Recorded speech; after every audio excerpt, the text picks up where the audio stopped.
CCP arrests U.S. citizens to protect strategic interests in Burma. Commentary. The detention of two American citizens who publicly criticized Burma's military junta and exposed Chinese influence came as Beijing sought to protect its strategic investments, rare earth supply chains, and political influence through support for the regime and efforts to shape the course of the country's civil war. Two U.S. citizens who wrote and spoke publicly about Burma and the Chinese Communist Party influence in the country's civil war were detained within 24 hours of each other in early June. The arrests came as Beijing was preparing to host Burmese leader Min Aung Hlaing, the former general who seized power in a 2021 coup. Earlier this year, he installed himself as president following an election denounced as fraudulent by the United States, the European Union, and the United Kingdom. The CCP was among a small number of governments to legitimize the election, sending an official observer delegation and voicing consistent support for the polls. Min Zin, executive director of the Institute for Strategy and Policy Myanmar, a dual U.S.-Burmese citizen, was detained on June 3 upon arriving at Kunming Airport in Yunnan Province after traveling there at the invitation of a university. A former student activist who participated in Burma's 1988 pro-democracy uprising, Min Zin later fled the country, sought asylum in the United States, and became a naturalized citizen. He previously worked as a culture editor for the Irrawaddy, a Burma-focused independent news outlet founded in 1993 by Burmese journalists in exile, before relocating to the United States. He is currently a doctoral candidate in political science at the University of California, Berkeley.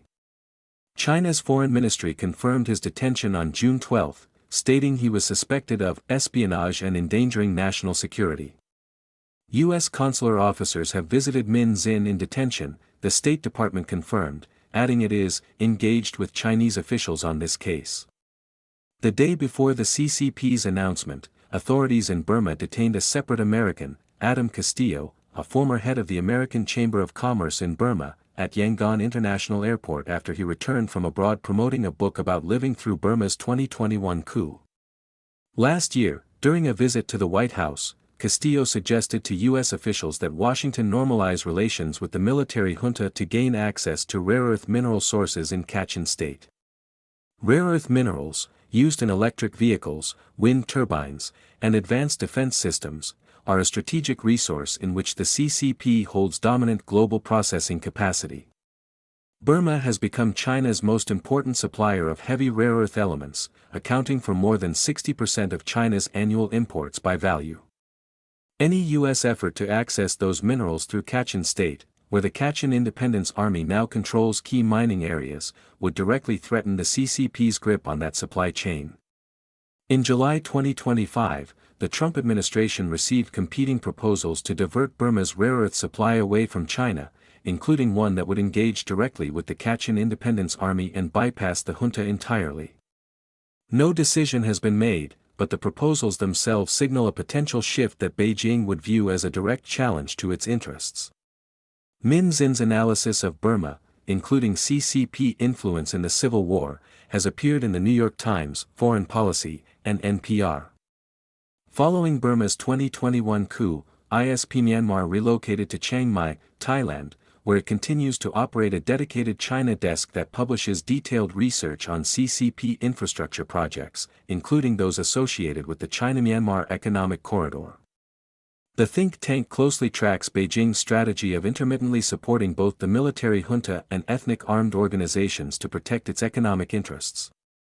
Its reports have examined the CCP's response to the 2021 coup, the impact of the war on Chinese infrastructure investments, CCP influence in parts of Kachin State, and Burma's natural resource exports to China.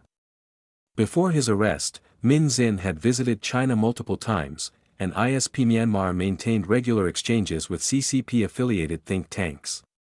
Both China and Russia continue to arm Burma's military while providing political support and blocking international action against the junta at the United Nations Security Council.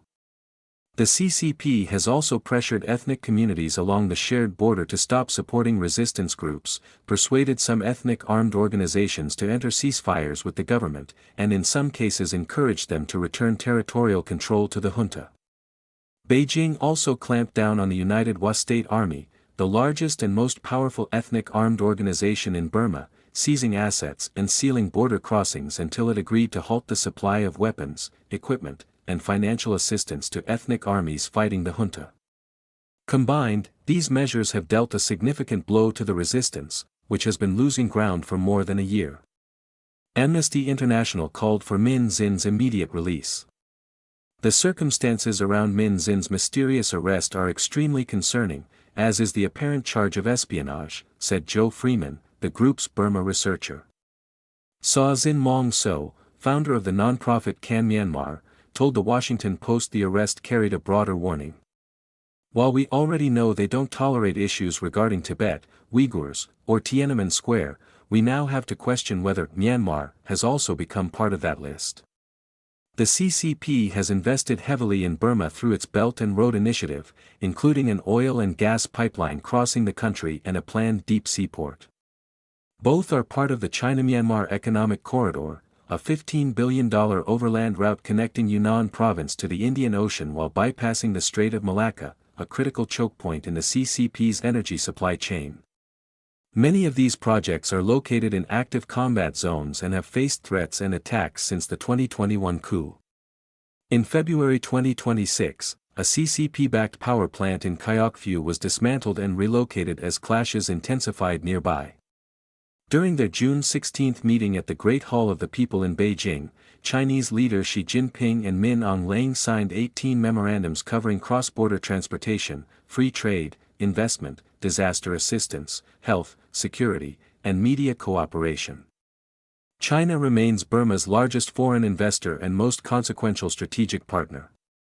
Beijing has backed Min Aung Hlaing's government, supported its disputed elections, and brokered ceasefires to stabilize the country's north, moves driven in large part by the need to protect its investments.